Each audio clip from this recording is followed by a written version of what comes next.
اللهم في ليلة الجمعة املأ قلوبنا لك شكرا وحمدا، واكتب لنا في قلوب العباد ودا، وأمدنا من فضلك في الرزق مدا، ولا تسلط علينا من أهل السوء أحدا.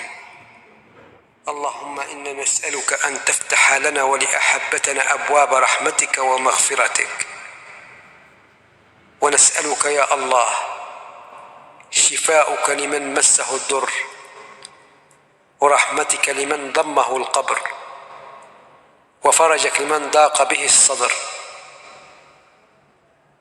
ونسألك الصحة والعافية في أجسادنا، والسكينة والراحة في نفوسنا، والأمل والتوفيق في سعينا.